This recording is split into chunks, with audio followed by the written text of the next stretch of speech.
नमस्कार, मी Mugdha Lonkar. Swift and Lift Media Group प्रस्तुत उद्योगी यशोगाथा, संघर्षाचा शिखर, यशाचा आदर्श, पॉवर्ड बाय प्राइम टायकूनच्या पुढच्या भागामध्ये तुमचं स्वागत आहे. तुम्हाला आठवतं का की लहानपणी आपले पाय दुखायला लागले की आजी आपल्याला पायाला तेलाने मालिश करून द्यायची आणि त्यावेळेला ना एक वेगळ्या प्रकारच्या वाटीने आपले पाय घासायची. बरोबर, त्याला ना काशाची वाटी म्हणतात. आणि त्यांनी पाय घासले की आपल्या पायाला खूप छान आणि एक असं सुदिंग फिलिंग यायचं. पण आता हीच टेक्नॉलॉजी नवीन ह्याच्यामध्ये आपल्या समोर घेऊन आलेले आहेत सुरेश हनुमंत जाधव त्यांच्या वंदना टूल्स कडून. तर त्यांच्या या बिझनेस बद्दल आपण आपल्या या आजच्या भागामध्ये जाणून घेऊया. नमस्कार सर, तुमचं या भागामध्ये स्वागत आहे. सगळ्यात आधी मुळात काशाची वाटी घेऊन त्याचा मसाजर सुरू करावा असं का डोक्यात आलं?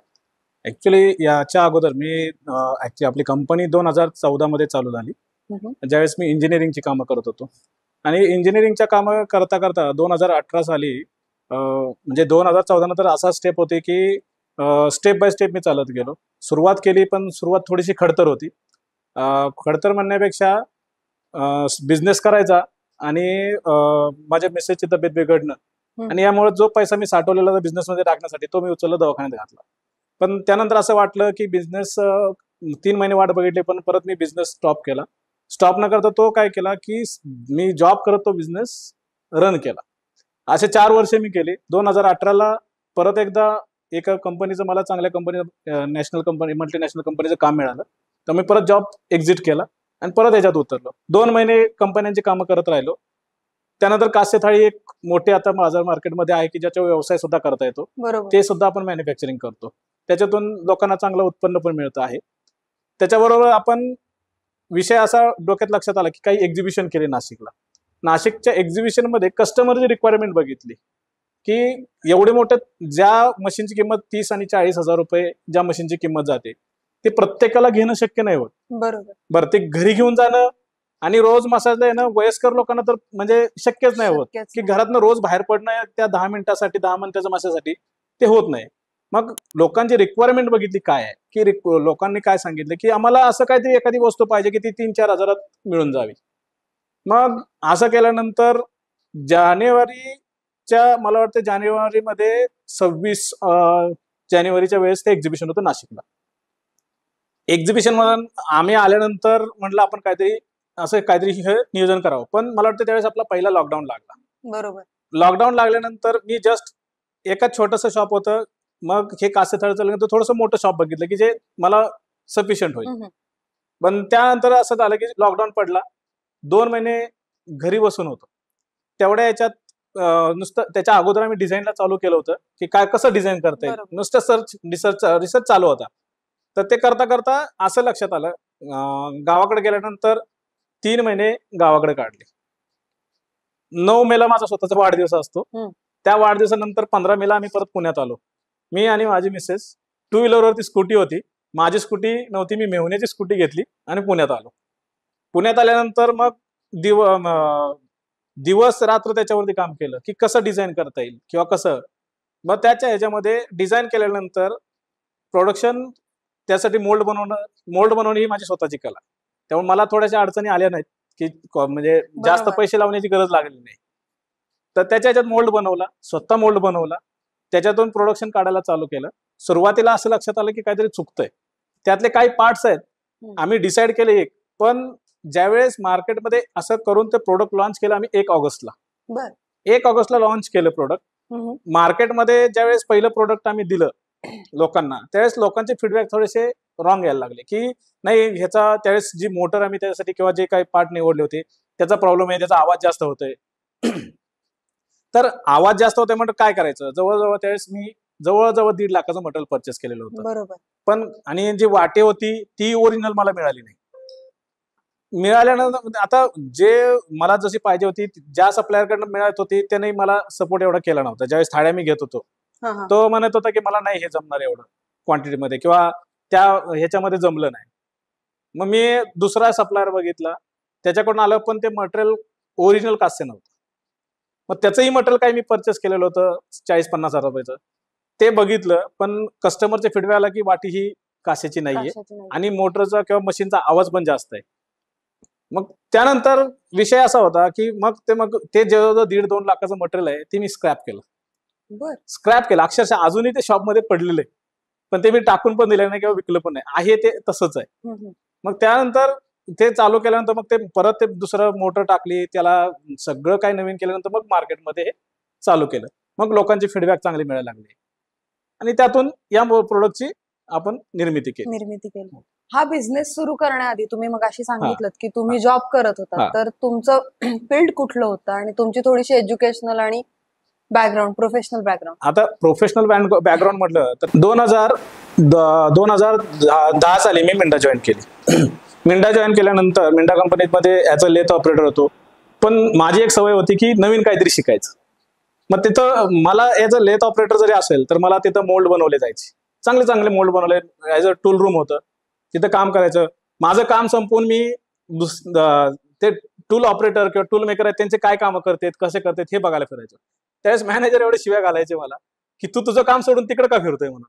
पण एक शिव्या खाऊन का होईना, पण मी त्यावेळेस बघितलं की काय असतं काय नसतं. 2010 नंतर 2011 गेला. 2012 साली मला वाटतं जानेवारीच्या आसपास तिथं एक मशीन होतं ग्राइंडिंग, सिलेंड्रिकल ग्राइंडर. तर ते मशीन जवळजवळ 5-7 वर्ष तसंच बंद होतं. तसंच होतं.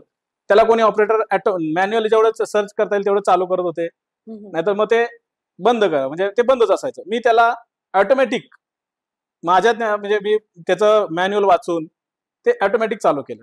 बर. तसं पाहिलं तर माझं इंजिनिअरिंगचं बॅकग्राऊंड काहीच नाहीये. मी नॉन टेक्निकल 10वी पास माणूस आहे. तरी पण ह्या कलेचा मला अनुभव असल्यामुळे त्या कलेतून मी ते शिकून ते कसं चालू करता येईल त्याच्यातून मी चांगल्या प्रकारे जॉब काढून दिला तिथं आणि ऑटोमध्ये मशीन चालू केलं. पण ज्यावेळेस इन्क्रीमेंट होतं त्यावेळेस मला प्रॉपर तसं पाहिजे तसं इन्क्रीमेंट झालं नाही. बरोबर. मग त्यावेळेस मी म्हटलं की माझ्या कलेला जर वाव नसेल तर मी तिथं थांबत नाही. मग मी तो जॉब रिझाईन दिला. रिझाईन दिल्यानंतर कंपनीने मला अडवण्याचा प्रयत्न केला, पण त्यावेळेस नाही. मग तिथून बाहेर पडलो. मला दुसरीकडे जॉब बघितला. तिथं पण व्यवस्थित चाललं होतं. मग एक दिवस म्हटलं चला आपणच काय ते चालू करूया. चालू केल्यानंतर बिझनेस करत करत ते चालू करायचा असा विषय होता, पण तिथं पूर्ण लक्ष नाही देता येत टुलूमच्या. म्हणून मग बिझनेस, मग माझा भाऊ, लहान भाऊ आहे, बर. त्याचा सपोर्ट मला चांगला मिळाला. त्याने फायनान्शियली पण सपोर्ट केला. पण ज्यावेळेस 2014 उजळलं ते अशी सांगितल्याप्रमाणे की माझ्या पीएफचे पैसे जमा झाले, माझे काही बीसी लावले होत्या, त्यातले पैसे जवळ 70-80 हजार जमा केले होते. पण माझ्या मिसेसची तब्येत बिघडली, त्यातून ते पैसे जे गोळा केलेले ते मी तिकडे टाकले. मग तरी पण भाऊ म्हटला चल मी आहे तुला सपोर्टला, तू कर. ठीक आहे म्हटलं. मी बघितलं तर सुरुवातीला मोल्ड मधली अक्कल मला एवढी नव्हती, म्हणजे काहीच कळत नव्हतं. तरी पण घेतलं मोल्ड. जो मोल्ड 60 आणि 70 हजाराच्या कॉस्टिंगला होता तो मी 40 आणि 50 हजार रुपयाला घेतला. माझा खर्चच तेवढा होता. शेवटी खिशातले पैसे घालून तो मोल्ड बनवला, कस्टमरला दिला. पण त्यानंतर असं लक्षात आलं की कुठं बॅकग्राऊंडला पैसे राहत नाहीयेत, म्हणजे जो बॅकअप पाहिजे होता बरोबर. तो राहत नाही. मग मी भावाशी बोललो की बाबा असं असं आहे. तर म्हटलं बघ तुला काय करता येईल, कारण त्यांनी सपोर्ट केला भरपूर मला. मग सपोर्ट केल्यानंतर त्याला म्हटलं मी असा असा निर्णय घेतोय. परत मी काय केलं, 2014ला एक पॉलिमेक प्रोडक्ट म्हणून कंपनी तिकडे जॉईनिंग घेतलं. त्यांच्या जे मालक होते त्यांच्याशी बोललो. त्यांची मी टुलाची काम, त्यांचंच पहिलं मला काम मिळालं होतं. त्यांच्याशी बोललो की बाबा मला असं असं काम आहे आणि मला जॉब करायचा आहे, मग पण मला एवढे पेमेंट पाहिजे. ते म्हणले नाही मी एवढं पेमेंट नाही देऊ शकत. मग म्हणलं काय करायचं. बरं ठीक आहे म्हटलं, तुम्ही पेमेंट एवढं देत नाही ना, ठीक आहे मला एवढं पेमेंट द्या, पण मी माझा बिझनेस बंद नाही करणार. प्रायोरिटी तुमच्या कामाला राहील. बरोबर. प्रायोरिटी तुमच्या कामाला राहील, पण माझंही काम मी करणार. आणि त्यांनी होकार दिला. म्हणजे त्यांनी परत मग त्यांचं मी काम करायचो, माझे काय परत 2018 साली 1 वर्ष म्हणजे 18 पर्यंत त्यांच्याकडे काम केलं. 14 ते 18. 18च्या अगोदर मला एका चांगल्या कंपनीचं काम मिळालं. तळेगावला ती कंपनी आहे, ॲचलिन युनिथम म्हणून. बर. तिथल्या कंपनीचं काम मिळालं मला. ते काम चालू केलं करायला. त्या कामातून पैसे मिळायला लागले. तिथून लोड वाढला. मग इकडं आणि इकडे लक्ष देणं मला जमत नव्हतं. मग सरांना सांगितलं सर असं असं आहे. सर म्हणले एखादा माणूस दे. तिथं एवढं होतं की मी टूल रूम मध्ये वन मॅन शो सगळं त्यांची कामं करायचो आणि एक बरोबर. विश्वासानं काम केलं. अजूनही जर इथे गेलंय, एखाद्या मंदिर काम करायचं, ते म्हणते तू जा आणि तुझं तू करून घे. एवढा विश्वास आपण तिथे हे केला. बरोबर. तर त्या ह्याच्यातून त्यांनी मला कामं कर मग त्यांनी मला सोडलं तिथून. ठीक आहे म्हणले, पण म्हणले मदत काय लागेल, म्हणलं मदतीला तयार आहे. मग तिथून परत कंपनीचं आणखी एका कंपनीचं काम मिळालं. कारण ज्यावेळेस मी तिथं काम करत होतो त्या पॉलिमेक कंपनीचा कस्टमर होते प्रिकॉल लिमिटेड. प्रिकॉल लिमिटेडची मला कामं मिळाली मेंटेनन्सची, टुलिंगमध्ये. त्यांना जे पाहिजे ते माझ्याकडून तेवढी कला होती की त्यांना जे सोल्युशन त्यांच्या एखाद्या अडचणीवर होतं ते मी बरोबर प्रॉपरली द्यायचो.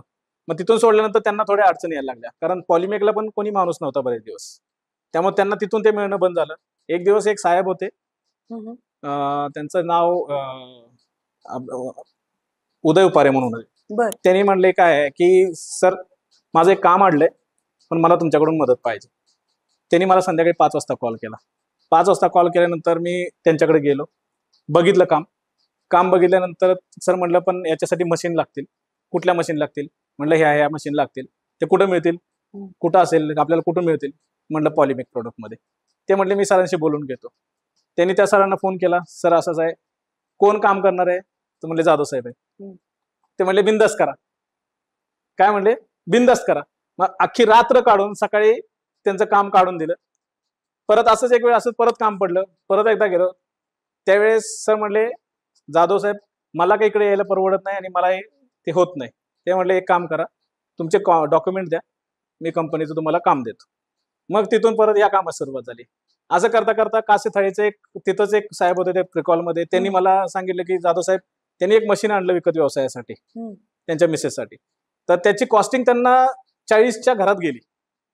तर ते पण मेकॅनिकल मध्ये होते, तरी पण ते म्हटले सर एवढा कॉस्ट का जाते? मग त्या कॉस्टिंग मध्ये बघितलं तर म्हटलं सर नाही आपल्याला हे एवढ्याला बनवायला परवडेल. मग ते म्हटले आपण त्यांनाही म्हटलं की आपण दोघं मिळून करू, हरकत नाही म्हटलं माझी. तर करू म्हटल्यानंतर ते केलं, काम चालू केलं. मी मटेरियलची शोधाशोध केली, सगळं मटेरियल मागवलं, प्रोडक्शन चालू झालं. पण कुठली गोष्ट लगेच मिळत नाही, त्यासाठी वेट तर करावाच लागतो.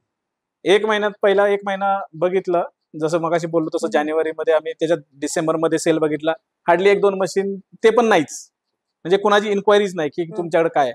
मग इंडिया मार्ट थ्रू मी काही पैसे लावले. मी भावाशी बोललो, म्हटलं असं आहे, तर म्हटलं लाव, मी देतो पैसे तुला. त्यावेळेस त्याची पण परिस्थिती चांगली होती, पण त्याने एवढं केलं की मला स्पून फिडिंग नाही केलं. बरोबर, स्पून फिडिंग नाही केलं. तो काय म्हटला, तुला मी पैसे देतो, बुडले तर बुडू दे, बुडले तर बुडू दे, मी तुला मागणार नाही, पण ह्याचे तुला जर तू व्यवस्थित झालं तर हे व्याजासकट पैसे तुला द्यावे लागतात. मी म्हटलं ठीक आहे व्याजासकट, पण त्यांनी काय केलं, स्वतःकडचे दिले नाही, त्यांनी त्याच्या लोन घेऊन दिलं त्याच्या नावावर. त्याच्या नावावरती मला लोन घेऊन दिलं. ठीक आहे, लोन घेतलं, मग त्यांनी मला दिले, फंडिंग केलं, जवळजवळ 1.5-2 लाख रुपये त्यावेळेस मला इन्व्हेस्टमेंट त्यांनी दिली. तो लॉकडाऊन पडला, मला वाटतं जानेवारीमध्ये लॉकडाऊन पडला. त्याच्या अगोदर मी नुसतं जस्ट इंडिया मार्टला हे केलं होतं. मला जानेवारीमध्ये पहिल्याच महिन्यात 70 मशीनची ऑर्डर आली. पण त्याच्या अगोदर त्या सरांचं म्हणलं सर असं आहे. ते काय म्हणले, जाधव सर मला काय हे नाही जमत, म्हणजे एवढं वाटत नाही याला स्कोप असेल. बरोबर. मग त्यांनी ते म्हणजे ज्यावेळेस इंडिया मार्टची इन्व्हेस्टमेंट करायच्या अगोदर त्यांनी मला हे सांगितलं की मी नाही हे करू शकत, तुम्ही कंटिन्यू करायचं करा, नाही तर आपण बंद करू. बरोबर.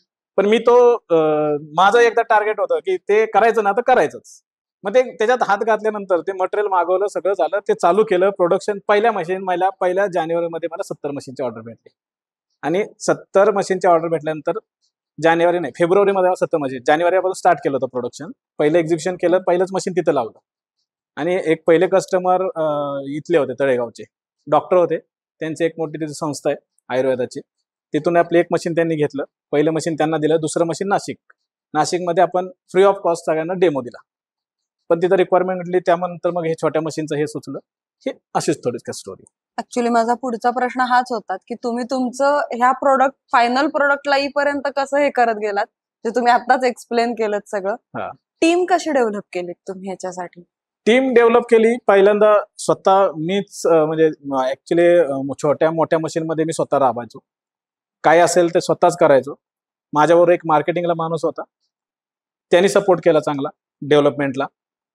तर त्यांनी डेव्हलपमेंटला सपोर्ट केला, पण मॅन्युफॅक्चरिंगमध्ये पण काही सपोर्ट करायचा. मग मार्केटिंगमध्ये मी त्याला काय करायचो, किंवा तू मार्केटिंग तेवढं, मी जर मॅन्युफॅक्चरिंग करत बसलो तर मार्केटिंग कोणी करणार? बरोबर. किंवा बोलणार कोणी? मी फोन जर घेत बसलो प्रत्येक वेळी तर मग हे मॅन्युफॅक्चरिंग मागं थांबणार. मग एक माणूस असा बघितला की तो मार्केटिंग करेल, तो हँडल करून त्याला एका मशीन मागं, मी तुला पगार नाही देणार, तू ऑर्डर आणून दे, त्यातले समथिंग अमाऊंट तुला मी देईल पर्सेंटेज. मग पहिल्या म्हणजे 70 मशीनची ऑर्डर त्यांनी काढून दिली मला, त्याच्याकडे लॉग इन वगैरे करून मग त्याच्या मागे त्याला मी बेनिफिट पण दिलं आणि तेवढ्यात तो लॉकडाऊन लागला होता. मग त्यानंतर हे तो आणि मी बसून मग ते डिझाईन कसं करता येईल, त्यांनी मला बॉक्सचं डिझाईन कसं करता येईल हे सगळं त्यांनी आयडिया दिली मला.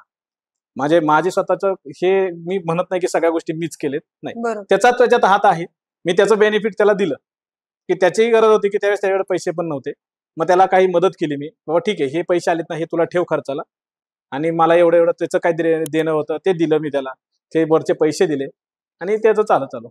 पण काही कारणास्तव शेवटी पैशाचा विषय आला की इकडे तिकडे होत असतं. इकडे तिकडे. नवीन प्रोडक्ट डेव्हलप केलं, संगतीच केलं, त्यावेळेस पण तो होता. मे महिन्यात ज्यावेळेस आम्ही ऑगस्टमध्ये लॉन्च केलं, मार्च एप्रिल मे 4 महिन्यात आम्ही 9 मे मध्ये इथं आलो मी जून जुलै आणि जुलै ऑगस्टला तर लॉन्च, म्हणजे 2 महिन्यात मी प्रोडक्शन पूर्ण स्टडी करून सगळ्या गोष्टी करून त्याचं प्रोडक्शन करून चालू केलं. काही कारणास्तव वाद झाले, तो बाजूला झाला, तरी पण मी ते कंटिन्यू केलं. आम्ही मग दोघांच्या ऐवजी त्यावेळेस आम्ही अजून 2 मुलं घेतली कामाला बरोबर. ह्या छोट्या मशीनच्या असेंब्लीला. मग तिथून ती मुलं घेतली.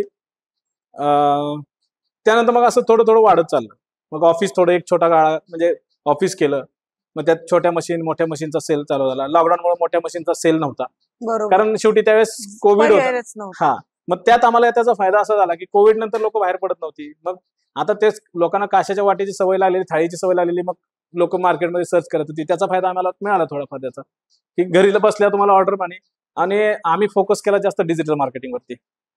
बरोबर. मी आता Digital. विचारणार होते की तुमचं हे प्रोडक्ट अमेझॉन, फ्लिपकार्ट आणि ह्याच्यावरती फ्लिपकार्ट वरती आहे सगळीकडं, म्हणजे कुठं नाही असं नाही प्रोडक्ट आपलं. वंदना टूल्सनी जावं किंवा कास्यवाटी कास्य थाळी जरी सर्च केलं तुम्ही गुगलवरती, बर. तर वंदना टूल्स किंवा विटीज पादाबँक घ्या किंवा प्रीमियम कार्ड, आपल्या 3 ते 4 वेबसाईट आहेत. बर. 3 ते 4 वेबसाईट आहेत. आणि काम करण्याची पद्धत थोडी माझी वेगळी. डिजिटल मार्केटिंगचा मी पुरेपूर फायदा करून घेतो. आज रिटेल मार्केटिंग पहिल्यासारखं राहिलेलं नाहीये, हो. कारण लोकांना घर बसल्या सगळ्या गोष्टी पाहिजेत. बरोबर. बाहेर जायचं म्हटलं तर लोक कंटाळा करतात. Amazon वरती 2 पैसे जास्त देतील किंवा कमी देतील तो भाग नाही, पण ते Amazon थ्रू घरी आलं पाहिजे. बरोबर. मग त्याच्यात आम्ही फोकस केला डिजिटल मार्केटिंगला. डिजिटल मार्केटिंगला आम्ही स्वतःची एक वेबसाईट केली, www.vandanatools.com. मग डिजिटल मार्केटिंगची तुमची स्वतःची टीम आहे का तुम्ही कुठून ते आउटसोर्स करता काम? नाही, डिजिटल मार्केटिंग त्यावेळेस काय आलं, वेबसाईट हे माझ्या डोक्यात नव्हतं. जस्ट असं आपण जे वेबसाईट जे बनवते त्यांचा एकदा कॉल आला मला की तुमची वेबसाईट बनवायची आहे का. तर मी म्हटलं चला बनवू आपण, भेटू. किती खर्च येईल म्हटले, 15 ते 17,000 20,000 रुपये खर्च येईल. याचे तुम्ही काय काय करू ना. मला डिजिटल मार्केटिंग बद्दल काही माहित नव्हतं, किंवा वेबसाईट म्हणजे काय, किंवा वेबसाईट मध्ये ते कसं केलं जातं, कसं हँडल केलं जातं, काहीही माहित नव्हतं त्यावेळेस. तरी पण म्हटलं चला करू आपण. मग त्याचा मेंटेनन्स असतो का काय असतो हे काही बरोबर. माहित नाही. तरी पण म्हटलं चलू करूया आपण, काय होईल ते होईल. मग तसंच करत करत काही फेसबुकला याला किरकोळ ऍड टाकायच्या, त्याचं पेज तयार केलं भावाकडूनच. त्याची सपोर्ट मला भावाचं तिथं, तू कर, कसं करायचं मी सांगतो तुला. बरोबर. तो चांगला जॉबला, आता तो सुद्धा चांगल्या जॉबला आहे, तो अजूनही जॉब करतोय.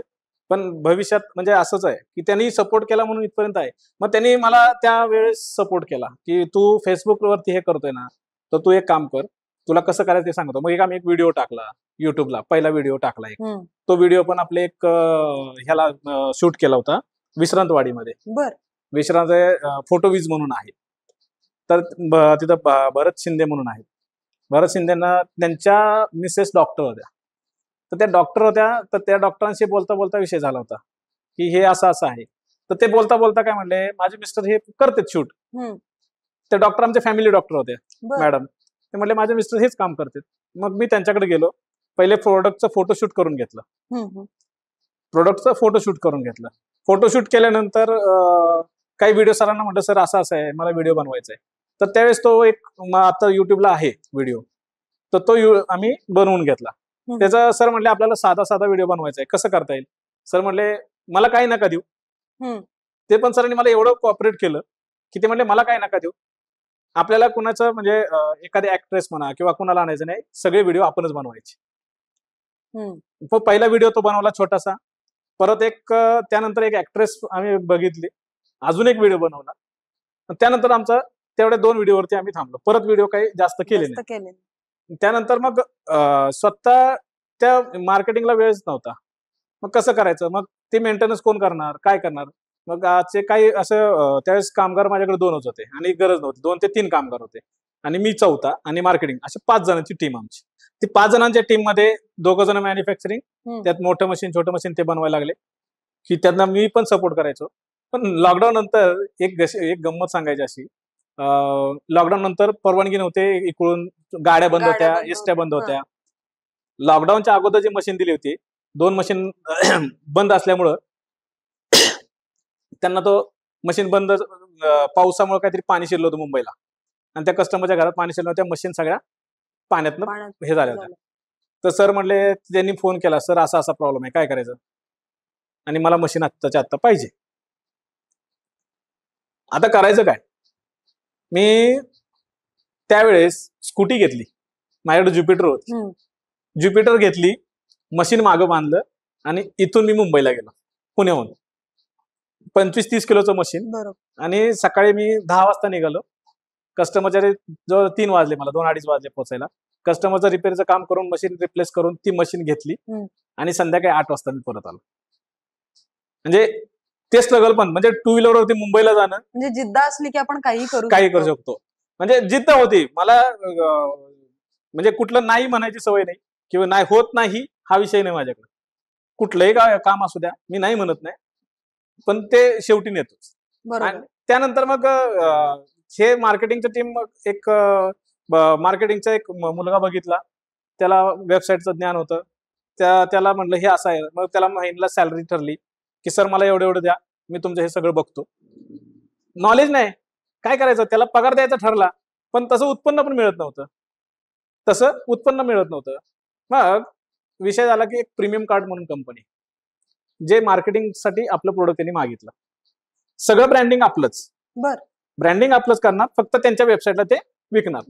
मग पण त्यावेळेस पण आम्ही काय केलं, माझं एक म्हणजे व्यावसायिकांना पण, किंवा जर घर बसल्या तुम्हाला व्यवसाय करायचा असेल, स्त्री असो पुरुष असो, वेबसाईट किंवा जर तुम्हाला डिजिटल मार्केटिंग असेल, तर माझ्याकडे खूप चांगला एक व्यवसायाचा मार्ग आहे. इन्व्हेस्टमेंट काही नाही. तुमचं डिजिटल मार्केटिंगला तुम्ही जे काही पैसे लावाल, किंवा विदाउट डिजिटल मार्केटिंग म्हणजे न पैसे लावता तुम्ही मार्केटिंग कसं कराल, हे तुमचा लुकआउट आहे. तुम्हाला तेवढेच पैसे लावायचे. वेबसाईट तुम्ही करायची असेल करा, पण ऑथराइज्ड पूर्ण आम्ही राहणार. बरोबर.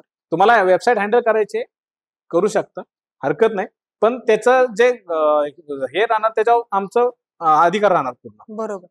पण त्याच्यात कसं, तुम्हाला इन्व्हेस्टमेंट नाही काय, वेबसाईट डेव्हलप करून द्यायचे, आमचं काम, आम्ही वेबसाईट डेव्हलप करून देऊ. मार्केटिंग करायचं त्या वेबसाईटवर तुम्ही करायचं, त्याच्यातून जो काही उत्पन्न येईल, ज्या काही ऑर्डर येतील, रोज तुम्ही किती ऑर्डर काढा, 5 काढा, 10 काढा, त्याच्या मागे समथिंग अमाऊंट जी आहे ती तुम्हाला मिळाली जाईल.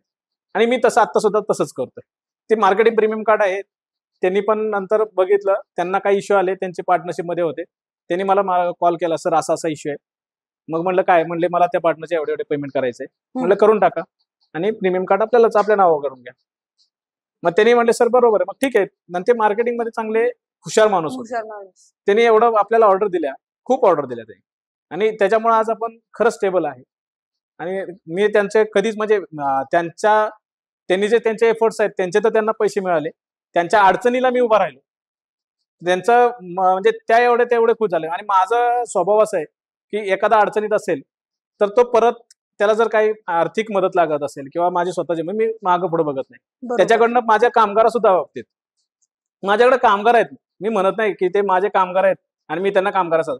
कुठं जरी मिटिंगला असेल तर माझा जो असिस्टंट असतो तो माझ्या बरोबर असतो, हा माझ्या बरोबरच काम करतो. कामगार नाही म्हणत मी त्याला, की तो माझ्या बरोबर काम करतो. म्हणजे कामगार माझ्याकडे कुणीही कामगार नाहीये, हे सगळे माझ्या घरातलेच आहेत, असोसिएट्स. सगळे असोसिएट्स आहेत. त्यामुळं असा विषय नाही होत की ते कामगार, आणि आजही कामगार म्हणजे त्यांना फ्रीडम आहे माझ्याकडे, कुठेही प्रेशर नाही की तुम्ही एवढंच काम केलं पाहिजे. माझं एवढं सांगणं असतं, तुम्ही काम नाही केलं तर मी तुम्हाला पैसे नाही देऊ शकणार. बरोबर. आणि तुम्ही जर काम नाही केलं तर तुमच्या कंपनीची, माझी ग्रोथ नाही होणार, माझी ग्रोथ नाही झाल्यानंतर कंपनीची ग्रोथ नाही होणार. बरोबर. आणि कंपनीची ग्रोथ झाली तर तुमची ग्रोथ होणार आहे. बरोबर. त्यामुळे ते माझे जे कामगार आहेत ते पण मला एवढं सपोर्ट असतात की कधी रात्री जरी मी त्यांना 2 वाजता सांगितलं ना की अरे यार कस्टमर येणार आहे, तेवढं एक मशीन द्यायचंय, ते रात्री 2 वाजता 10 किलोमीटर जाऊन 20 किलोमीटर जाऊन मशीन देऊन येतील. अशी लोक आहेत माझ्याकडे, म्हणजे तेवढा विश्वास आहे. आता कास्य थाळी असेल किंवा काशाच्या वाटीचा मसाज हा फार पूर्वीपासून चालू आहे. बरोबर. पूर्वी प्रत्येक घरात असायची. मग आता म्हणजे लोकांना त्याचं महत्व माहिती होतं, पण हा. जे आता जी नवीन नवीन जनरेशन जनरेशनला त्याचं काहीच माहित माहिती नाही, नाही. अजून मग सुद्धा माहित नाही. त्यांना ते पटवून देणं हा. किंवा त्याचे हेल्थ बेनिफिट्स पटवून देण्यासाठी तुम्ही काय करता? आता पहिली गोष्ट, हेल्थ बेनिफिट त्याचे आहेत.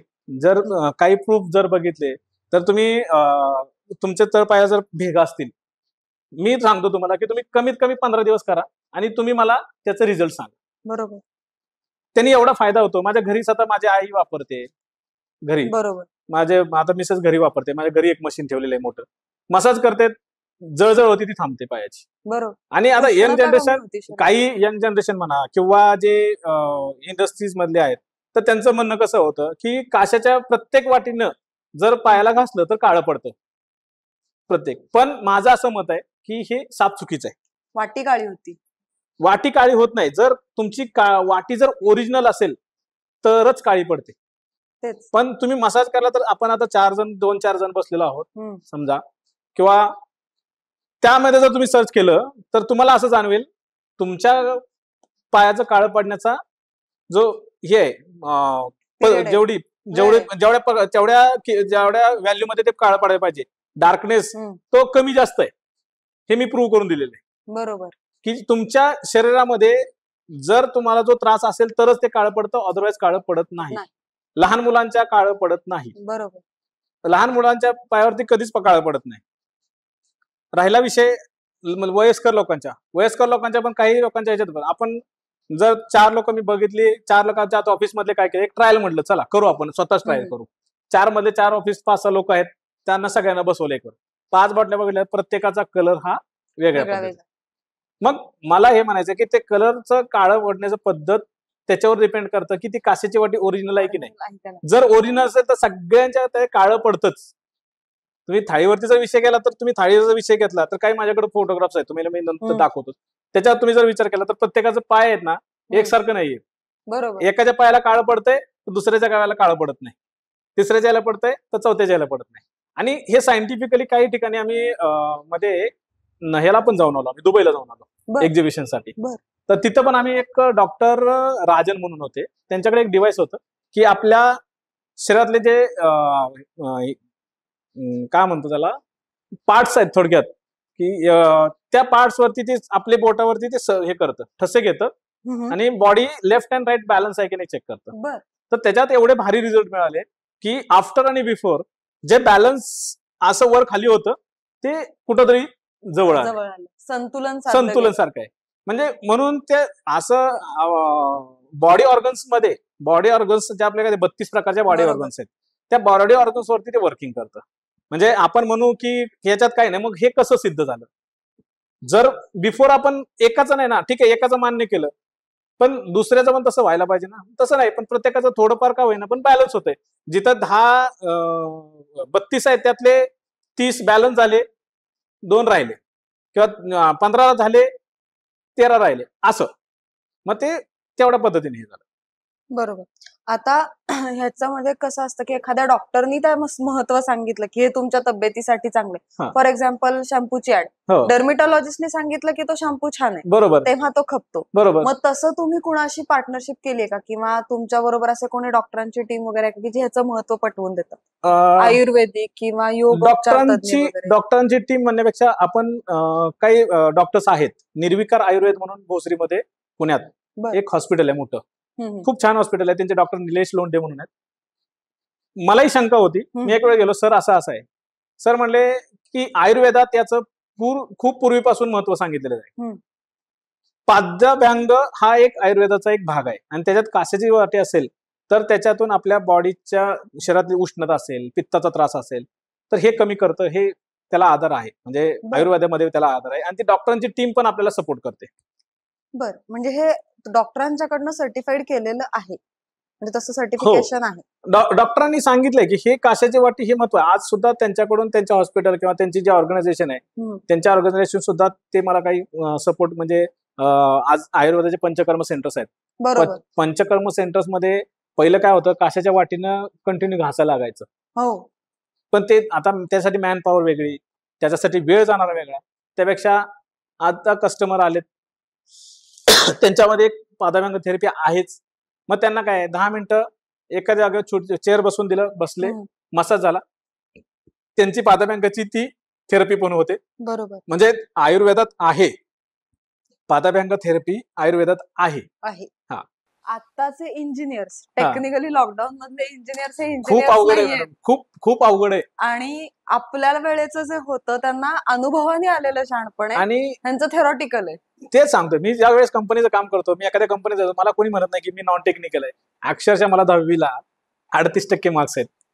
पण मी कस्टमरशी आज सुद्धा, जरी मला एखादा कॉल आला आणि तो समोरचा जर इंग्लिशमध्ये बोलायला लागला, तर भले तोडका मोडका होईना, पण मी बोलायचं टाळत नाही. कॉन्फिडन्स, मी कॉन्फिडन्सली बोलतो. आणि कस्टमरला काय पाहिजे त्याच्याबद्दल येस ऑर नो, किंवा एखादा शब्द बोलायला लागला तरी तो मला आठवतो. आणि तेवढं ज्ञान मी आता हे काय मी शिकून आलो. म्हणजे 10वीत आता त्याला झाले किती, जवळ वर्ष किती झाले, 2098 साली मी 10वी सोडली, म्हणजे जवळ 26 वर्ष झाली. तेच ना, म्हणजे प्रॅक्टिकल नॉलेज आणि आजूबाजूचं जाणून घेण्याची आवड ते महत्वाचं आहे. आज डेव्हलपमेंटमध्ये आम्ही खूप काही प्रोडक्ट डेव्हलप नवीन मध्ये, समजा अजून काय करायचं का, मग काय करता येईल, ह्याच्यावर आमचं रोज माझं डिस्कस चालू असतं. मार्केटमध्ये मी गेल्यानंतर मी गप्प बसत नाही. आज या दुकानात गेलो, यार इथं काय आहे, हा यांचं काय आहे, हे ऑटोमेशन, हे काहीतरी एक मसाजर आहे, किंवा एक हाताने काहीतरी काम करतंय, मग ह्याच्यावर आपल्याला ऑटोमेशन काय करता येईल. मग ह्याच्यावर म्हणजे रेग्युलर वर्किंग हे माइंड सारखं फिरत असतं की आपल्याला काहीतरी करायचंय. वृत्ती पाहिजे हा. की शिकण्याची शिकण्याची आणि वृत्ती पाहिजे. त्याच्यातून आपण नवीन काहीतरी करण्याची. हा. आहे तो रस्त्यावरतीच सगळ्यांनी चालत राहायचं. आणि नाही. आताच्या जनरेशनचं बेसिकली असं झालेलं आहे की त्यांना तेवढं स्ट्रगल नकोय. नाही, जे आहे, मी आज ready आहे बघतो ते ना, फक्त आजही करायचं. माझ्याकडे एक इंजिनियर मुलगा आहे, पण खरंच तो कष्टाळू आहे. त्याला तो माझ्याकडं 2024 2 वर्ष झालं तो माझ्याकडे काम करतोय. पण त्याला त्याचंही समाधान होतं, त्याची ग्रोथ मी केली. आता तो सगळं टेक्निकली जे आहे तो सगळं तोच बघतो. कुठं मीटिंग असेल, चल मीटिंगला जायचंय आपल्याला, मी येतो बरोबर. काही इंटरनॅशनल कंपन्या परत जॉईन झाल्या अजून आपल्याला. म्हणजे हार्मन इंटरनॅशनल एक नावाजलेली कंपनी आहे. बरोबर. त्या कंपनी सुद्धा आपण व्हेंडर आहोत. पण ते व्हेंडर असे आहे की आपण आपल्या कलेवरती काम घेतलेले ते. म्हणजे कलेशिवाय आपण कला दाखवल्यानंतर तुम्हाला काम हे आहेच. तुम्ही स्वतःचं कष्ट आणि स्वतःला झोकून द्या. बरोबर. एखादं काम जर करायचं म्हटलं ना, त्यात पूर्णपणे झोकून द्या. यश तुमच्या पाठीमागे आहे. माझं सांगणं एकच आहे, पैशाच्या पाठीमागे लागू नका. माझं म्हणणं काय आहे, पैशाच्या पाठीमागे लागू नका. पैसा तुमच्या पाठीमागे लागला पाहिजे. आणि मी तेच केलंय. आता माझा खूप जुना किस्सा आहे. 2002-3 साली मी पुण्यात आलो होतो. ज्यावेळेस मला काहीही कळत नव्हतं. लेथवरती काम करायचं म्हणून जायचं, प्रोडक्शन मध्ये काम होतं. हार्डली 1 किलोमीटर चालत जायचं. आणि रस्त्यानं त्या शॉप्स वगैरे किंवा छोटे छोटे गाळे असायचे, त्यात ह्या मशिनरी, लेथ मशीन असायच्या. तर मी रस्त्यानं जात, एक शॉप होतं तिथं वेगळे बघितलं की रोज काहीतरी नवीन चेंज झाले. मी विचार करतो, इथं आपल्याला काम मिळायला पाहिजे बरं का, आपल्याला काम इथं मिळायला पाहिजे. आणि इकडं काय होतं, सकाळी 9 ते 5 ड्युटी करायची, घरी यायचं, नुसतं मशीनवर एकच हात चालवायचा, तेवढंच काम करायचं. पण नवीन काय शिकायला मिळत नव्हतं. तिथं पगार मिळायचा मला 60 रुपये हजरी. त्यावेळेस मला 8 तासाला 60 रुपये हजरी होती. मग ती 60,000 रुपये हजरी सोडून मी दुसरीकडे 50 रुपयाने काम केलं. का तर तिथं शिकायला मिळतं. मी काय केलं, मी पैसा नाही बघितला त्यावेळेस. आता काही माझे मित्र होते, मी त्यांना कितीतरी वेळा सांगितलं की बाबा तुम्ही पैशाच्या मागे नका पडू, तुम्ही पहिली कला घ्या. पण त्यांनीच त्यावेळेस ऐकलं नाही. आता तो कोणी मुंबईमध्ये इकडे काम करतोय, तो तिकडे काम करतोय. पण माझा मी स्टेबल आहे. आज वडील सुद्धा, म्हणजे एक वेळ अशी होती, माझे वडिलांचं माझं कधीच पटत नव्हतं. तो प्रत्येकच जनरेशन मध्ये वडील मुलांचं पटत नाही. पण त्यावेळेस पटत नाही ना, ठीक आहे. मग ज्यावेळेस वडिलांना, आता हे आमच्या आध्यात्मिक केंद्र, स्वामी समर्थ आध्यात्मिक केंद्रात मी एक प्रतिनिधी म्हणून काम करतो. तर त्यावेळेस आमचं कसं मेळावे असायचे. मग इकडे सेवेला जायचं, तिकडे सेवेला जायचं, असं करत करत एक पुष्करला, राजस्थानला मेळावा होता. मग मी काय केलं होतं, ट्रिप काढली. त्यावेळेस जॉबलाच होतो आणि हार्डली ट्रिप काढली तर खर्च बघितला, एका माणसाला 5-7 हजार रुपये खर्च येईल असं झालं. ज्यावेळेस मी 2020 ची गोष्ट आहे, मला वाटतं 18-20 ची गोष्ट आहे. त्या याच्यामध्येच तो हे लागलेला होता मेळावा. मग गेलो लॉकडाऊनच्या अगोदर. वडिलांना, आईला, सगळ्या माझ्या मावश्या गोळ्या केल्या, चुलते, जवळ 10, मी घरातली 10-12 लोक 15 लोक घेतली आणि गेलो. आणि इथून त्यावेळेस माझं वडिलांचं बोलणं झालं, तुम्ही येणार आहे का फिरायला? नाही म्हणले, मला नाही यायचं. मग बारका भाऊ त्यांना थोडा ओढला, म्हटलं काय प्रॉब्लेम आहे तुम्हाला जायला? म्हणलं नाही. मग ते थोडस बारक्या भावाला हे करत होते. मग ते म्हणले ठीक आहे जातो. मुंबईपर्यंत ते माझ्याशी एका शब्दाने बोलले नाही. बरोबर हा आणि ना, हो नाही एवढंच उत्तर. कारण पटत नव्हतं. मी परमनंट जॉब होता तो सोडला होता 2012ला. ते त्यांच्या डोक्यात होतं की यानं सोडायला नको होतं. बरोबर. गरज ते म्हणजे त्याच्या विरोधात होते पूर्ण. पहिली गोष्ट त्याच्या अगोदर 2002 साली ज्यावेळेस मी गावावरून पुण्याला आलो त्यावेळेस पण त्यांचा विरोध होता. गावात एका किराणा दुकानात 4 वर्ष काम केलं. पण 4 वर्षात खूप काही कमवलं तिथं मी. म्हणजे जो विश्वास होता तो कमवला.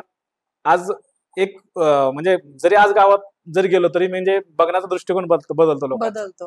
मध्ये त्यामुळं ते दिवस होते ते आता आपण इकडे हे केले आणि त्या दिवसाचे चीज केलं आपण. बरोबर. आणि आता ते वेगळं म्हणजे त्यावेळेस मी जर पैशाच्या मागे लागला असतो तर मी तिथंच कुठंतरी अडकलो असतो. मला आत्ताच्या व्यवस्था आता काय करायचं की मला पैसे कमवायचे. मला 50 नाही 60 नाही मला 70 रुपये हजेरी पाहिजे, पण मला पैसे पाहिजेत, मला शिकायचं नाही. हे जर मी केलं असतं तर मी तिथंच राहिला असतो. 2018ला ज्यावेळेस मी परत चालू केला होता माझा व्यवसाय त्यावेळेस मी साधं बिलिंग हाताने बनवायचो बिल कंपन्यांची. हाताने बनवायचं, हे एवढं दिलं ते तेवढं दिलं. पण एक वेळ अशी आली की म्हणलं मी बिल करायची, माझं नवीन मला शिकायची खूप आवड. मला शिकायची खूप आवड म्हणजे नवीन काय असेल ना, आज भाऊ पण म्हणतो जर 4 मासात जरी आम्ही बसलो ना किंवा इतरांना उदाहरण बघता म्हणजे माझ्या बाबतीत उदाहरण देतो की बघा हा याला काही येत नव्हतं त्याचा त्यानं लॅपटॉप घेतला. भावाचा मावस भाऊ होता तो पण नवीन जॉईन झाला होता कंपनीत. त्याला कंपनीने लॅपटॉप दिला. त्याच्याकडे एक नवीन लॅपटॉप त्यानं 6 महिने झालं घेतला होता. आता दोन लॅपटॉप कशाला? म्हटलं एक काम कर, हे लॅपटॉप घे, तुला किती पैसे ते मला द्यायचं काय द्यायचे ते. त्याला 20,000 रुपये दिले आणि तो लॅपटॉप घेतला. आणि त्यानंतर मग काही सॉफ्टवेअर जे डिझाईनसाठी सॉफ्टवेअर लागते कटियासारखे ते डिझाईन सॉफ्टवेअर सुद्धा मी आज ऑपरेट करतो, डिझायनिंग करतो. म्हणजे एवढं नॉलेज मी मग नंतर एकदाच मी बिल वापरलं हाताने बनवलं, त्यानंतर सगळी बिलं मी लॅपटॉपवरती बनवलं. आणि लॅपटॉप मध्ये मला एक्सेल माहित नव्हतं काय आहे, बिलिंग कसं करायचं काही माहित नाही. आज याला विचारायचं, आज त्याला विचारायचं, आज त्याला विचारायचं, बाबा हे कसं आहे, त्याला फोन करायचं, मला अडचणी हे येते. संध्याकाळी भावाकडे जाऊन बसायचं, मला हे येत नाही, मला हे सांग. भाऊ सांगायचं हे असं कर बाबा, हे असं कर. म्हणजे मी याच्यातून शिकत गेलो की आणि मी कधीच जुन्या टेक्नॉलॉजी प्रमाणे जुनं मागं सोडत जायचं, नवीन टेक्नॉलॉजीला धरून चाललो. बरोबर. आणि माझं लोकांना एकच मत नाही की तुम्ही जुन्यात अडकू नका, कुठंतरी नवीन. आजही मी आज मार्केटमध्ये फिरतो म्हणजे माझ्या इंडस्ट्रीत मी जे लोकांची कामं केलेली आहेत किंवा आज तिथं गेल्यानंतर लोक अजून तिथंच आहेत. ते नवीन टेक्नॉलॉजीला बदल नाही केले, बदलत नाही तोपर्यंत तुम्ही कुठेही बदल होणार नाही. म्हणजे बदल अडॉप्ट करायला पाहिजे. नाही जर तुम्ही बदल केला नाही तर तुम्ही पुढे नाही जाऊ शकत. तुम्ही एक कमवताय ना 10 रुपये कमवता ना, आज तुम्ही त्याच्यातच समाधानी ना, तुम्ही तेवढ्यातच समाधानी राहा. पण तुम्ही स्वतःत बदल करा. माझं सांगणं की तुम्ही स्वतःच बदल करा, नवीन टेक्नॉलॉजी प्रमाणे बदल करा. जसं मी डिजिटल मार्केटिंगकडे वळलो पूर्ण. आज 3 वेबसाईट सांभाळतोय चांगल्या प्रकारे. अजून जरी कोणालाही माझं म्हणणं आहे, जरी कोणाला जॉब नसेल आणि ज्याला डिजिटल मार्केटिंगचं नॉलेज असेल, तो मी म्हणतो काय डिजिटल मार्केटिंगचं नॉलेज पण नको. तुम्ही इन्स्टाला काय करता, बसल्या बसल्या रील्स टाकता. बरोबर. रील्स वरती तुम्हाला काही कितीतरी लाईक्स मिळतात, कितीतरी फॉलोअर्स असतात. मला इन्स्टाचं फॉलोअर्स किती असतात याच्याशी काही घेणं देणं नव्हतं. मला माहितच नव्हतं की फॉलोअर्स असल्याने काय होतं, लाईक्स पडल्यानंतर काय होतं, काही माहित नाही. मी अजून सुद्धा इन्स्टावरती एवढा ऍक्टिव्हेट नसतो. माझा एक असिस्टंट आहे, बघतो बाबा हे पेज हँडल कर, मला काही जमत नाही. मी बघत पण नाही काय ऑर्डर का कोण काय विचारते. रील्स टाकायचे ना, हा हे घे टाकतो, तुला काय बनवायचे ते बनव, तू टाक रील्स. मी नाही बघत कारण मला ते नाही जमत माझे. पण एवढं नंतर काय लागलं की बाबा इन्स्टाला किंवा डिजिटल मार्केट किंवा आपण लिंक्डइन वरती याच्यावरती सगळ्यावरती ऍक्टिव्हेट आहे. सोशल मीडियावरती मी प्रेझेन्स पाहिजे हे मला नंतर कळलं की नाही आपण कुठेतरी ऍक्टिव्ह पाहिजे. हे आम्हाला 1.5 ते 2 वर्षात कळालं. 1.5 वर्षातच की आपण 1.5 वर्षात 2 वर्ष 2 वर्षापूर्वी माझ्याकडे काही नव्हतं. हे लॉकडाऊन नंतरच जास्त हे झालंय सोशल मीडियाचा. आणि आजकाल काय झालंय लोकांच्याकडे प्रत्येकाकडे मोबाईल आहे. बाकी लहान मुलगा असेल तो सुद्धा पहिलीला जो किंवा बालवाडी जरी मुलगा असेल तरी तो त्याला मोबाईल मध्ये कुठलं काय आहे ते कळतं. बरोबर. आता माझा मुलगा जो 7वीला आहे, म्हणजे 12-13 वर्षाचा मुलगा आहे. जे मला कळत नाही ते त्याला कळतं. त्याला कळतं. पप्पा हे असं नाही होत, मी सेटिंग करून देतो म्हणतो. म्हणजे बरोबर. आणि तेच मी केलं की बाबा, आणि वायफाय खर्च कधी केला नाही. जेवढं लागतंय ना तेवढंच. तेवढ्यातच. आज भावानी मला 5-6 लाखाची मदत केली, हम्म. पण मी त्याला त्याची ती परतफेड केली सगळी. पण जोपर्यंत परतफेड होत नाही तोपर्यंत काही नाही. मी आता हाच प्रश्न विचारणार होते तुम्हाला की पुढच्या जनरेशनला जे नवीन बिझनेस सुरू करतायत, हा. आता तुम्ही इतकं कमवलं, हो. सगळ्या गोष्टी, बरोबर. सगळा स्ट्रगल करून आज तुमचा बिझनेस तुम्ही उभा केलात, सेट केलात. जे नवीन जनरेशनची मुलं उद्योग सुरू करतायत, हा. की ज्यांना बेसिकली स्ट्रगल म्हणजे काय हे फारसं माहिती नाहीये, हा. तर त्या लोकांना तुम्ही काय सांगाल? माझं लोकांना त्या म्हणजे सांगणं एकच असेल की पहिली गोष्ट, तुम्ही पैशाच्या मागे पळू नका. तुम्ही काय कमवताय ना, तुम्ही जे कमवताय त्यात समाधानी राहा. जे कमवताय त्यात समाधानी राहा. आज काय होतंय, आज आपल्याकडे कॉम्पिटिशन, त्यांनी काय केलं म्हणून मी हे करणार, हे नका करू. बरोबर.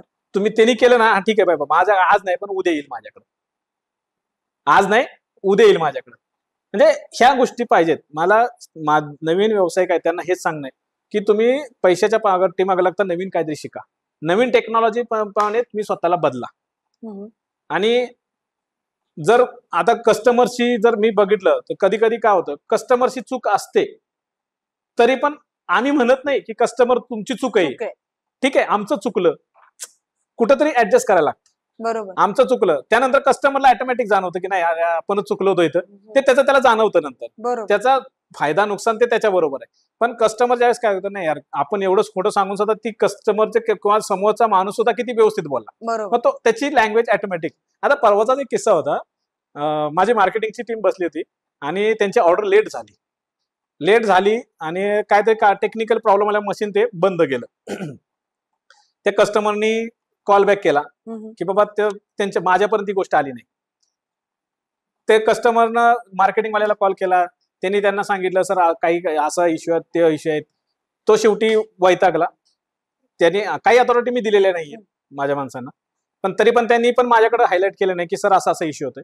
थोडंसं ते गाव होतं, ते खेडेगावात होतं आणि तिथपर्यंत प्रोडक्ट जायला वेळ लागतो. तर ते कस्टमरला पण यांनी अगोदर सांगितलं नाही की तिथं वेळ लागणार आहे किंवा आम्ही या कुरिअरनी पाठवून देऊ तुम्हाला. बरोबर. कस्टमर सगळं आपण जर कस्टमरला विचारलं तर कस्टमर स्वतः सांगतो की काय करायचं, त्याचे सोल्युशन देतो. पण त्यांनी ते काय केलं नाही. शेवटला एंड आल्यानंतर तो जो माणूस होता, म्हणजे जी माझा कस्टमर होता, तो म्हटला मला तुमच्या मालकाशीच बोलायचं. त्यांनी मग त्याचा तो दुसरा म्हटला नाही, मीच मार्केटिंगवाला जो हेड आहे माझे, ते म्हणले नाही मीच पार्टनरशिप मध्ये बघतो आणि मीच करतो. मग त्यांनी त्याला शिव्या घातल्या, काय बोलायचं ते बोलले, तरी पण म्हणले नाही मला तुमच्या मालकाशीच बोलायचं. मग त्या दिवशी रात्री 8 वाजता कॉल घेतला. 8 वाजता कॉल घेतल्यानंतर सर असा इश्यू आहे, असा आहे, त्यांनी मला सगळं एक्सप्लेन केलं. सर म्हटलं एक 10 मिनिटं द्या, मी तुमचा प्रॉब्लेम सगळा सॉल्व्ह करून देतो. 8 वाजताची गोष्ट, 7:30 पावणे 8ची. त्यांचा 7:30ला कॉल झाला. कुरिअर वगैरे सगळे निघून गेले होते. तरी पण मी ऑफिसमध्ये कॉल, माझे सपोर्टिंगला टीम चांगली आहे. म्हटलं काय प्रॉब्लेम आहे, सगळ्यांना कॉलवरती घेतलं. काय प्रॉब्लेम आहे सर, असा इश्यू आहे, एक काम कर म्हणलं, कस्टमर कुठे आहे, तिथं आहे, तिथून त्याला किती वेळ लागतोय, हा एक काम कर, किती पैसे जाते जाऊ दे, पण कस्टमर सॅटिस्फॅक्शन महत्वाचं आहे. बरोबर. मग त्या कस्टमरला मी कॉल बॅक केल्यानंतर कस्टमरचं सॉर्ट आउट केलं सगळं. प्रोडक्ट पोहोचवायचं कुठं, तर ते लोकेशनला वेळ लागत होता. तो म्हणला नाही सर एक काम करा, या लोकेशनला, कस्टमरने स्वतः सांगितलं की या लोकेशनला पाठवून द्या. प्रॉब्लेम सॉल्व्ह झाला त्यांचा. दुसऱ्या मिनिटाला हार्डली 5 ते 7 मिनिटात त्यांना ट्रॅकिंग डिटेल दिले. कस्टमर एवढा खुश झाला, ते म्हटला सर सॉरी, मला या छोट्या गोष्टीसाठी तुम्हाला गुंतवायचं नव्हतं, पण माझ्याकडे पर्याय नव्हता, मी स्वतःला थांबवू नाही शकलो. म्हणजे कस्टमर स्वतः सॉरी म्हटलं ना, पण हे महत्वाचं आहे. ज्यावेळेस कस्टमरचं सॅटिस्फॅक्शन होतं ना, त्यावेळेस कस्टमर हे करतो. आपल्याकडे काही रिप्लाय पण आहेत. ज्यावेळेस परवाच एक कस्टमरचा मुंबईचा इश्यू होता, त्यांचं मशीनचं असं ते मशीन मागवलं आणि मागवल्यानंतर त्यांनी सांगितलं की सर असं आम्ही बाहेर होतो आणि मशीनला असा प्रॉब्लेम झालाय शॉर्ट सर्किटमुळे, काय करता येईल सर, वॉरंटीमध्ये आहे, मग आम्ही काय करू. ठीक आहे म्हटलं, काय झालंय, त्यांनी व्हिडिओ वगैरे म्हटलं काही प्रॉब्लेम नाहीये, मशीन चालू होईल. म्हटलं किती दिवस झाले घेऊन, 15-20 दिवस झाले, महिना झालाय. 8 दिवसासाठी गावासाठी गेलं, ते बघितलं नाही प्रोडक्ट काय नाही, मग आता आम्ही काय करू. काही नका करू म्हटलं, तुम्ही ते प्रोडक्ट मला कुरिअर करा, आम्ही इकडून तुम्हाला ते आलं की त्यांना काय सांगितलं, ते इथं आल्यानंतर आम्ही दुसरं पाठवू म्हणून. पण तसं न करता मी काय केलं, लगेच माणसांना सांगितलं की एक काम करा, ते प्रोडक्ट मागवलंय ना, त्यांचं आलं ना कुरिअर, त्यांनी मला ट्रॅकिंग डिटेल वगैरे दिले. आता मला माहिती आहे प्रोडक्ट येणार आहे, लगेच म्हटलं इकडे हे मशीन पाठवून द्या लगेच. बरोबर. त्याच दिवशी मी मशीन पाठवलं.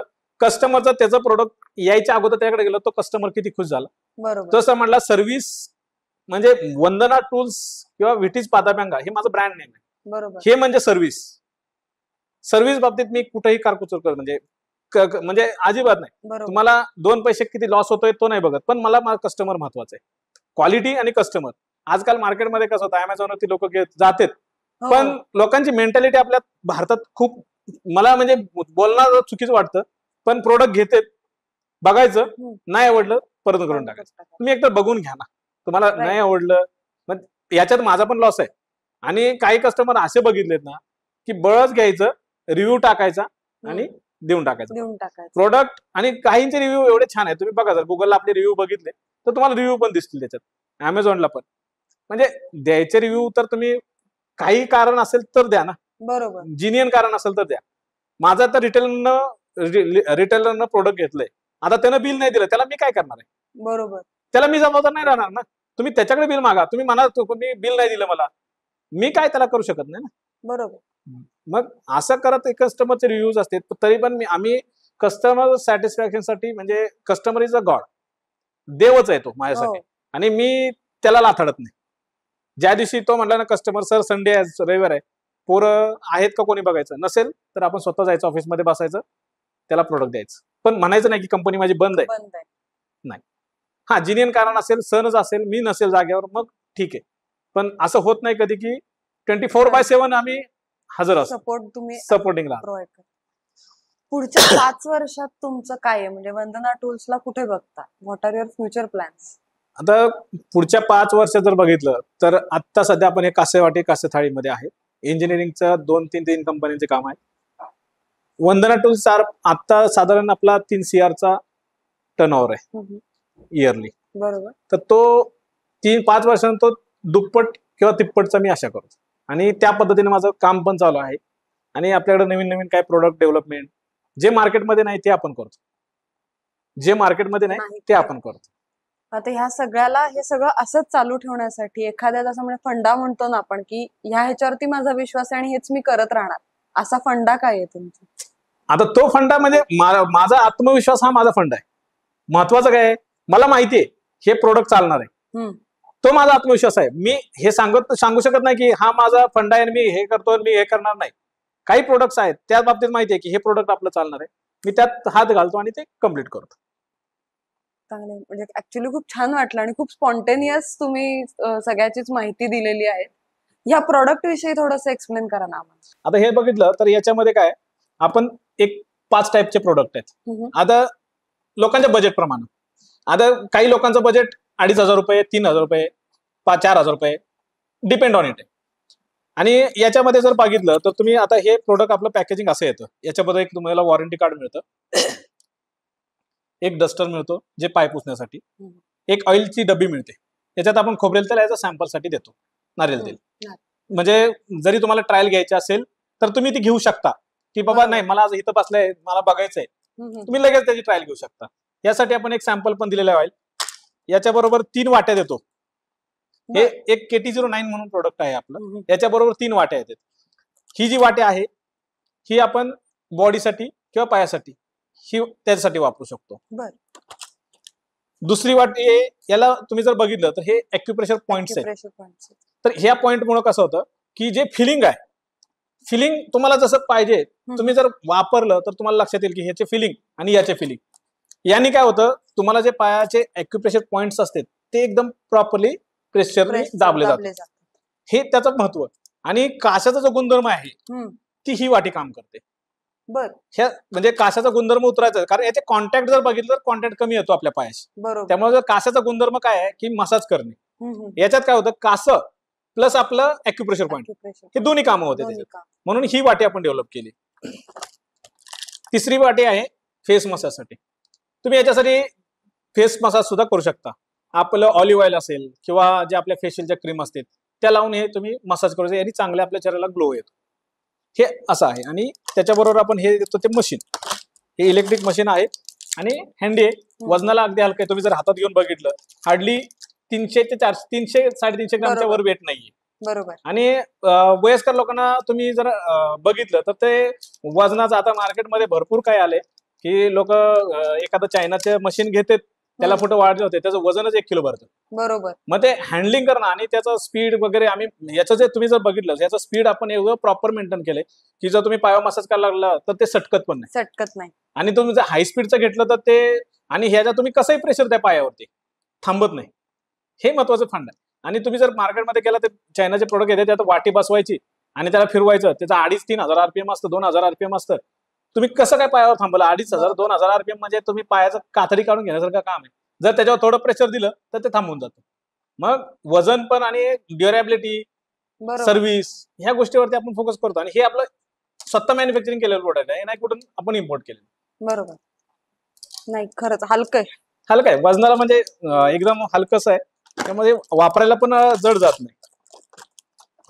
थँक्यू, तुम्ही इथे आलात आणि खूप छान माहिती दिलीत आम्हाला तुमच्या प्रोडक्ट धन्यवाद. विषयी. पण बाकीचेही प्रोडक्ट्स असेच आम्हाला बघायला आवडतील आणि नक्की. आशा आहे की परत तुम्ही आमच्याकडे याल. नक्की नक्की.